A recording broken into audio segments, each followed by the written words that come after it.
మాజీ మంత్రి పెద్దిరెడ్డి రామచంద్రారెడ్డి భూ ఆక్రమణలపై ప్రభుత్వం సీరియస్ గా స్పందించడం, ముఖ్యంగా డిప్యూటీ సీఎం పవన్ కళ్యాణ్ స్వయంగా విచారణకు ఆదేశించడం ఆంధ్రప్రదేశ్ రాజకీయాల్లో పెద్ద చర్చనీయాంశంగా మారింది. ప్రాథమిక విచారణ ప్రకారం మంగళంపేట పరిధిలోని 295, 296 సర్వే నంబర్ల భూమిని అక్రమంగా వెబ్లాండ్ రికార్డులోకి చేర్చినట్లు తేలింది. అటవీ భూములు కావడం, అవి రిజర్వ్ ఫారెస్ట్ మధ్యలో ఉండటంతో విచారణ మరింత లోతుగా జరపాల్సిన అవసరం ఉంది. సబ్ డివిజన్లు జరగకముందు ఉన్న రికార్డులు, ఆ తర్వాత రికార్డుల్లో వచ్చిన మార్పులు, కొన్ని పేర్లను తొలగించి కొత్త పేర్లను చేర్చిన విషయాలు బయటపడడం గమనార్హం.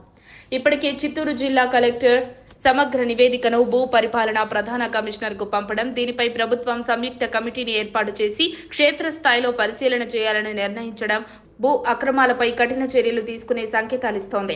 మంగళంపేట గ్రామ పట్టం ప్రకారం చూస్తే ఆ 2 సర్వే నంబర్లోని భూమి దట్టమైన రిజర్వ్ ఫారెస్ట్ మధ్యలో ఉంది. కూటమి ప్రభుత్వంలో అటవీ శాఖ మంత్రిగా పవన్ కళ్యాణ్ ఉన్నారు. ఈ కేసు ఏపీలో భూ పరిపాలన, అటవీ భూముల రక్షణపై కొత్త విధాన నిర్ణయాలకు దారితీసే అవకాశం ఉంది. సంయుక్త కమిటీ తుది నివేదిక ఎలా ఉంటుందో, ప్రభుత్వం ఏ చర్యలు తీసుకుంటుందో వేచి చూడాలి. చిత్తూరు జిల్లా మంగళంపేట పరిధిలో మాజీ మంత్రి పొంగనూరు వైఎస్ఆర్సీపీ ఎమ్మెల్యే పెద్దిరెడ్డి రామచంద్రారెడ్డి భూ ఆక్రమణలపై గతంలో ప్రధాన పత్రికల్లో సంచలనాత్మక కథనాలు వచ్చాయి. మాజీ మంత్రి పెద్దిరెడ్డి రామచంద్రారెడ్డి అడవిలో ఏర్పాటు చేసుకున్న అక్రమ సామ్రాజ్యంపై వచ్చిన కథనాలపై ఏపీ ప్రభుత్వం స్పందించింది.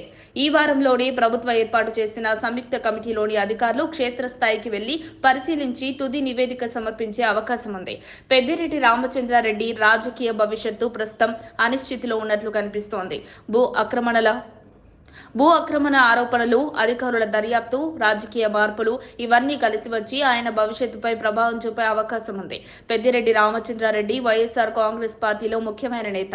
జగన్ కు అత్యంత సన్నిహితుడుగా, ముఖ్యంగా రాయలసీమలో ఆయనకు అన్న అనే ఇమేజ్ ఉంది. కానీ వైసీపీ ఇటీవల ఎన్నికల్లో బలహీనపడితే లేదా జగన్ మద్దతు తగ్గితే ఆయనపై చట్టపరమైన చర్యలు వేగవంతమయ్యే అవకాశం ఉంది. డిప్యూటీ సీఎం పవన్ కళ్యాణ్ వ్యక్తిగతంగా ఈ వ్యవహారాన్ని సీరియస్ గా తీసుకోవడం గమనార్హం. ఇది కేవలం భూ అక్రమాల విచారణ మాత్రమేనా, లేక పెద్దిరెడ్డి రాజకీయంగా బలహీనపడేలా చూడవా అన్నది ఆసక్తికరమైన అంశం. పవన్ కళ్యాణ్, చంద్రబాబు నాయుడు కలిసి పనిచేస్తున్న నేపథ్యంలో ఇది పెద్దిరెడ్డిపై ప్రత్యేక దృష్టి పెట్టిన చర్యగా భావించవచ్చు. పెద్దిరెడ్డి రామచంద్రారెడ్డి రాయలసీమలో బలమైన నేత. ఆయన బలహీనపడితే పుంగనూరు, మదనపల్లె, చిత్తూరు ప్రాంతాల్లో వైసీపీకి తీవ్ర నష్టమవుతుంది. అంతేకాదు, టీడీపీ, జనసేన కూటమి ఈ వ్యవహారాన్ని ఉపయోగించుకొని రాయలసీమలో తమ ఆధిపత్యాన్ని పెంచుకోవచ్చు. ఏదేమైనా పెద్దిరెడ్డిపై జనసేనాని పవన్ కళ్యాణ్ విసిరిన పంజా ఆయన ఆర్థిక, రాజకీయ భవిష్యత్తుపై తీవ్ర ప్రభావం పడే అవకాశం స్పష్టంగా కనిపిస్తోంది. మరిన్ని అప్డేట్స్ కోసం మా కాయ్ టీవీని సబ్స్క్రైబ్ చేసుకోండి.